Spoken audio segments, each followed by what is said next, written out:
done the thing. You went through all of your processes and you created SOPs. This is exactly what everyone told you was the key to being able to delegate efficiently. And now you have those processes in place. You can't figure out why no one is using them. Am I right? Has anyone else ever experienced this? You've gone through the whole process of creating this documentation, but still things are falling through the cracks. They're making mistakes. You're having to answer all sorts of questions, and it's just not working in the way that you thought.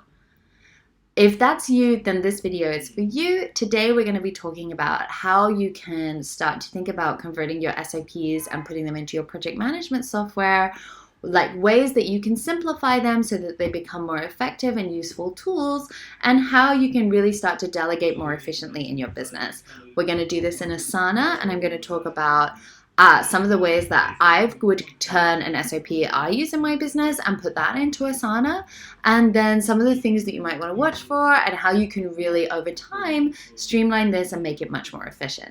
So if that sounds good to you, first what I'm going to do is introduce myself. My name is Claire, and I'm the founder of Claire Whitaker AIC, otherwise known as Artificially Intelligent Consulting. I have over a decade of experience in scaling up products and programs across the globe at top companies including Amazon, and now I work with coaches, consultants, and agency owners to help them streamline their systems so that they can scale to multiple 6, even 7 figures while creating more freedom in their schedule. So when it comes to creating more freedom in your schedule, delegation is absolutely key, but it can be really frustrating when things don't go so well. Don't worry, you're not alone. And actually, I want to encourage you to give yourself a break. Like, delegation isn't easy. It's a challenging process, and it's something that you will have to work on. And I really encourage you to go into it with a mindset of continuous improvement so that you can make things increasingly efficient over time and not beat yourself up if nothing's perfect the first time around. But today what I'm going to do is I'm going to take an SOP that I created for content creation in my business, something that I actually have delegated out, and show you how I would put this into Asana to make this streamlined and run effectively without having to do any complex setup or automation or fancy things that are just going to feel really overwhelming and not particularly helpful. So if that sounds great, let's dive on in. Hey there! So in this video, like I said, we're just going to look at how we can take an SOP and streamline it into a workflow in Asana. So what we've got here, I've copied basically from my Google Docs a quite thorough SOP around creating social media content.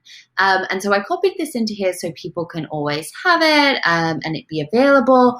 But I wouldn't recommend having all of these steps on your project management software because it's just going to become really overwhelming. So what I've done is just looked at, okay, what are the key milestones? So agreeing the content is a key milestone. Having the videos and images ready is a key milestone. Having the content, the captions ready is a key milestone. And having previews of how that's going to be scheduled, particularly on Instagram, is a key milestone as examples. And then I've added here what will be a proof of that.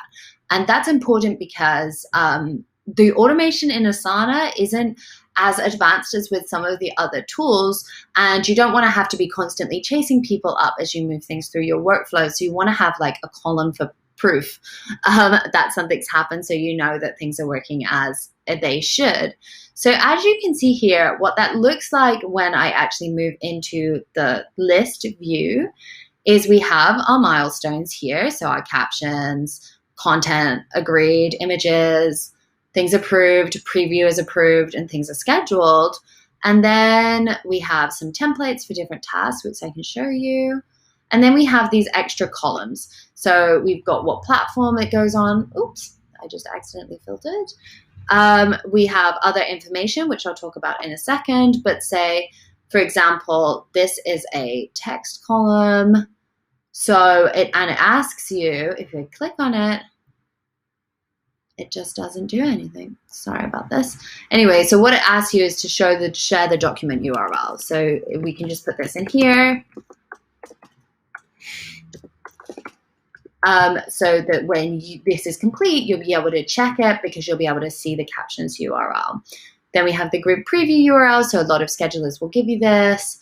the graphics link, wherever they're stored, maybe on Dropbox, they'll give you that, etc., etc. So you can have all the information and you can see very quickly that things have been completed. So what this looks like on your board, you can just start to move things through, and then once they have. And the reason I have this as opposed to using like the complete is because once something is marked as complete, it stays as complete, which can be a bit misleading. So I ask instead that people upload a proof that basically shows that they've done the work here before moving it on, so that everything can be tracked. And then once it actually is scheduled and live, then it can be marked as complete, because that's it actually being finished.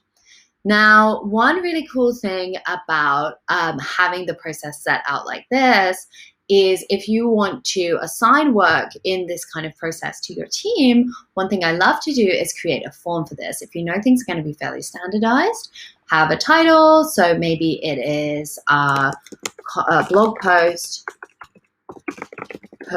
for A. No, you can give it a completion date. Oops, I'm not on the view version. Give me a second.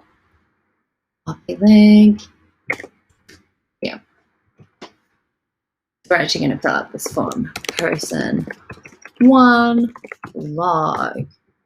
Completion date. So this blog post is due on this day. You can give an overview. What needs to be in it. Blah, blah, blah, blah, blah, blah. Link to an article. So if you're doing social media management, maybe this is to promote a specific blog post, and so you can link to that. You can choose a platform here. These are just ideas. You don't have to. You can choose a priority, high, and then you can check what are the requirements. So whoever is picking this up for you can then see it, and then any attachments can be added here. Okay, and what it will do is submit. And then when we go to board, we'll see that it's come into planned content, and then it can start to move across. And then to further automate this, and actually let me show you, and it's got all the details that we spoke about in here, including the requirements, so they have everything they need to get started. And then you can move it across, and as it goes through, it gets approved, etc., etc. And you can use some of the rules and automations to assign it to different people. So for example, if it needs, once the captions are created and that's done, then you can assign it to someone else so that they get notified, and then they can go in and approve it, whatever you need to do. The key thing is just to use only the key milestones as your kind of column headers so that you can map things through really effectively. So understand what those are for your process, and then think about using templates or forms to standardize how work comes in, because that will just make it a lot easier for your team to kind of manage it and manage those kind of things and get the work in.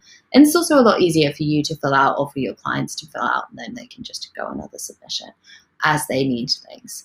So I hope that you found that useful in terms of how to turn your SOP into a process in Asana. Like I said, keep it super simple, keep it super streamlined. Wait until you're used to the process before you start to automate things, and enjoy. If you've liked this video, I'd love for you to like and subscribe to our channel. We release new content each week around how to think about productivity and process creation in your business to keep things super simple and streamlined so that you can really scale.